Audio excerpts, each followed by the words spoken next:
What's up, everyone? Welcome back to the den of horsepower addicts whose bank accounts are currently running on power saving mode. Today, we're dissecting the 2026 Kia K4 Hatchback. Look, if you're hunting for a track monster to gap people at stoplights and leave them sniffing your fumes, my sincere advice is close this tab and go back to sleep. Wait, before you do, hit that subscribe button for Carcry. We're the only ones honest enough to tell you when a car is actually a tractor in a tuxedo. But if you want a ride that looks like it glitched out of Cyberpunk 2077, has an interior that rivals the Germans, and costs less than your wife's Hermes collection, then congrats, you found the one. The best part about this K4 hatchback isn't the engine, and it's definitely not the wheels. It's the vibe. This is the ultimate car for hardcore Android users.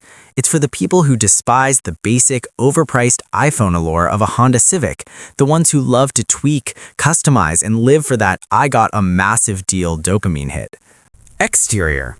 When a Transformer gets a slight height reduction. First off, let's look at this design. Kia calls it opposites united, but I call it the "I couldn't decide between a sedan and an SUV, so I chose both" vibe. The priciest detail here is actually the rear end. Can you believe it? This hatchback is actually 11 inches shorter than the sedan version. That's right, while everyone else is trying to extend their measurements, Kia decided to take a little off the top. But the genius part is that despite being shorter, it's way more versatile. It's like buying a pair of cargo shorts. It looks like you ran out of fabric, but you can fit your entire life in there, from diaper bags to a couple of six-packs you're hiding from your wife. From a distance, if you squint just right, this K4 hatchback looks exactly like a Subaru Crosstrek that just got slammed on its nuts. It has the face of a rebel, but the soul of a suburban cubicle dweller. Especially those star map LED strips up front. They're so sharp, I suspect if you accidentally clipped a pedestrian, you wouldn't call an ambulance, you'd call a blacksmith to sharpen your headlights. Interior, where Kia slaps the face of luxury rivals.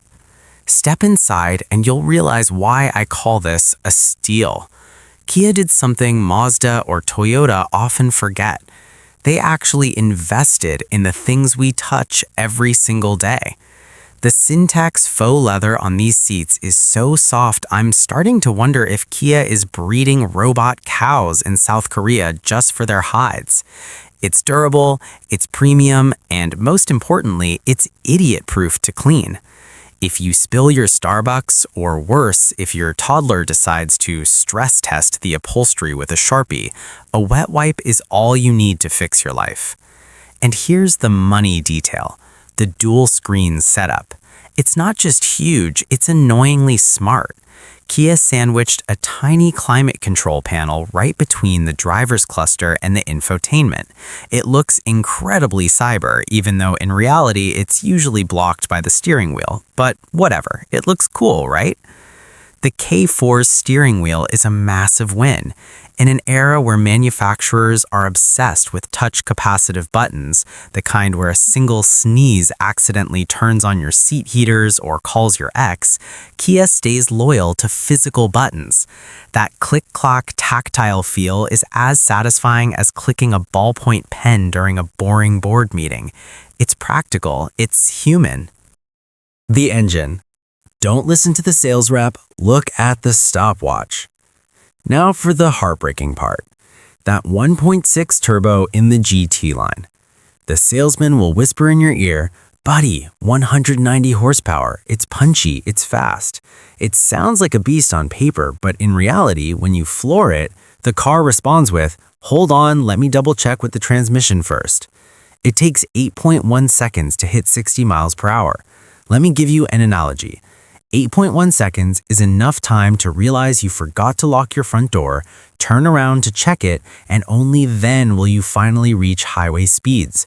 That GT badge probably stands for getting tired rather than grand tour. Plus, upgrading to the turbo adds over 200 pounds of curb weight. It's like trying to hit the gym to run faster, but you keep accidentally eating too much Popeyes during your training. In the end, you're stronger, but the belly fat just cancels out all the gains. And remember what I said about this being an Android user's car? You know those old school Android phones? The battery drains like crazy the moment you run a heavy app. The K4 Turbo is the same. It drinks about 28 mpg combined. Meanwhile, the Honda Civic Hybrid is faster, sips gas like a monk, and makes the K4 look like a bodybuilder with the lung capacity of a chain smoker. Driving feel. Relaxing vagueness. The K4 Hatchback steering has a slight vagueness right at the center, meaning you can wiggle the wheel and the car just keeps going dead straight. Most critics hate this lack of feedback, but I find it refreshing. It lets you drive with one finger while your mind wanders about what's for dinner or why your boss gave you that side eye this morning. This car doesn't demand your focus like you're qualifying for F1. It's chill. The suspension is so soft it swallows potholes like you swallow your pride when your wife yells at you, silently, patiently, and without leaving a trace. Logic or emotion? That 1.6 turbo engine follows that same questionable logic. You pay thousands extra and suffer worse fuel economy just to brag about 190 horses at the bar. But in the real world, you'll never feel that difference while you're stuck in bumper-to-bumper traffic on the 405 in LA or the FDR in New York.